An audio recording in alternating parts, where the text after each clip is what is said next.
Jesus clearly does not mind stirring things up. He is using language that certainly would have made the people of his day uncomfortable and is no less uncomfortable for us. For Jesus to say, if your hand or your foot cause you to sin, cut it off. If your eye causes you to sin, pluck it out. Language that's hard for us to reconcile with the image that we have of Jesus at times, because Jesus intends to push us to a deeper understanding of our relationship with God. The whole point of Jesus coming and preaching and all of the works he did is to reveal, to help us understand our relationship with God in the proper terms. And so at times we are confronted with sayings of Jesus that don't make sense to us. Now, when we get language like this, there is a tendency at times to say, well, he didn't mean that literally. Does he really want us to be cutting off our hands and feet, plucking out our eyes? Of course, he didn't mean it literally. But the problem with that is it can cause us to kind of dismiss it, to say, well, let's focus on something that seems a little clearer. So today I want to reflect a little bit more on what does Jesus actually mean in saying such strange things. And the first thing I want you to consider is that Jesus absolutely does mean this literally. Literally. Now, the problem for us is we tend not to pay attention all the way to what Jesus says. We get lost in this image and imagine cutting off our own hand. But Jesus doesn't just end by giving us this graphic description. He says, if it causes you to sin, then do this, because it is better for you to enter heaven maimed than to enter hell with a full body. That is literally true. Heaven is such that we should do everything to be able to share in the life that God has intended for us. And we should do everything to avoid turning away from God that can lead us to hell. And so it is literally true that we should give up everything so that we are made ready for the life of heaven. So that should be our starting point. Jesus means what he says. Now we have to continue looking at, well, what is it that Jesus is getting at, really? There is no point in history where we have a bunch of people walking around with cut off hands and feet. And so part of what we have to listen to is that Jesus not only says that this should happen, but he says, if your hand or your foot or your eye causes you to sin. Well, your hand or your foot or your eye cannot cause you to sin. So there is no instance when you sin with your hands that somehow your hands have detached and are operating solo over here to cause some damage. Your eyes, they don't turn away from who you are and cause some problem. So while Jesus means it literally, he also wants us to understand that the actions of our hands and feet, the direction of our eye, is always tied to our hearts, always tied to our understanding of reality. There is this connection of mind and body and brain that flow from the will. What is it that we desire? What is it that we are willing to give energy to seek? The actions that follow the desire of our hearts, the actions that come from our will that reflect the desire of our heart, those are played out with our hands and our feet and our eyes. So we ought to pay attention to the things we do that lead us to sin. But the goal is not get better control of your hands. The goal is to reshape your heart. The goal is conversion, a heart that belongs to God more fully. So if we think about this as the absolute teaching of Jesus, we can reflect in all of the readings given to us for this Sunday about what does it look like to have a heart that belongs to God?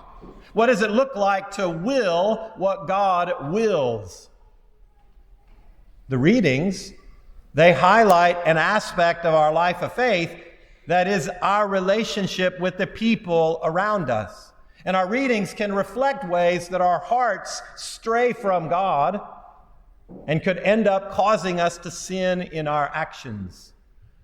Now, in the first reading, we have an example that is a heart caught up by jealousy. It is a heart that looks at another person as somehow a rival, somehow taking from me, and so I have to be more guarded about what I have, and I have to look at them with some suspicion.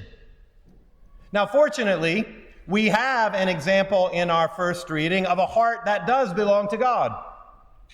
So there is this prophecy that is being shared. There is the Spirit of God that has motivated and guided and shaped the life of Moses. And now God has said, you need to share the responsibility. So I'm going to give my Spirit to other people.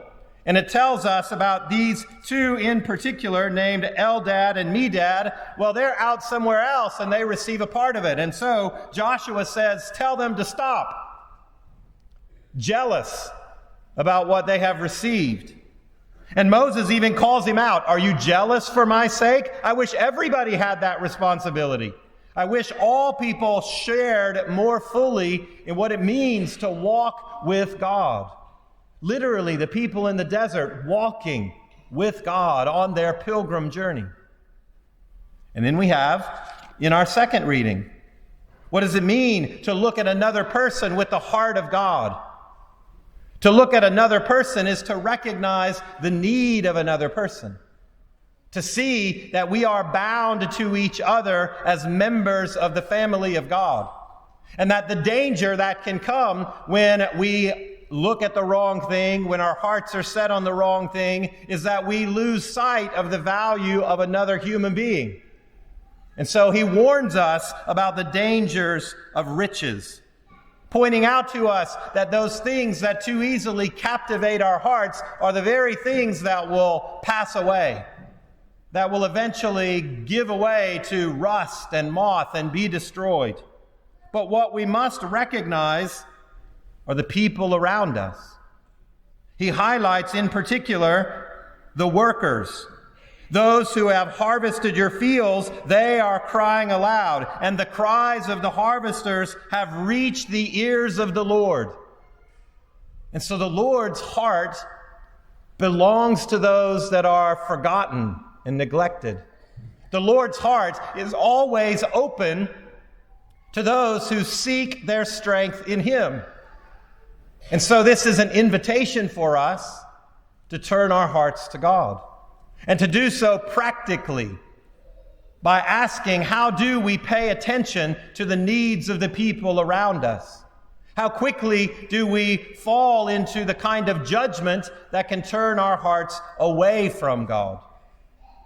And so we are called to respond to that same voice, to listen for the cry of those whose voice is forgotten, to pay attention to the vulnerable and the neglected. This is part of the life of faith.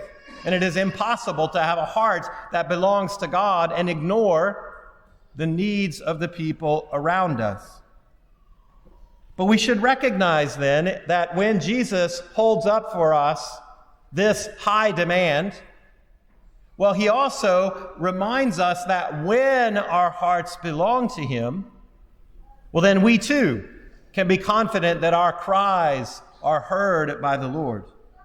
When we are in line with the heart of God, well, like Eldad and Medad, we receive a portion of the very Spirit of God, so that the work that we do reflects our relationship with God, that we become witnesses to the world around us, that they may better recognize the presence of God in our midst.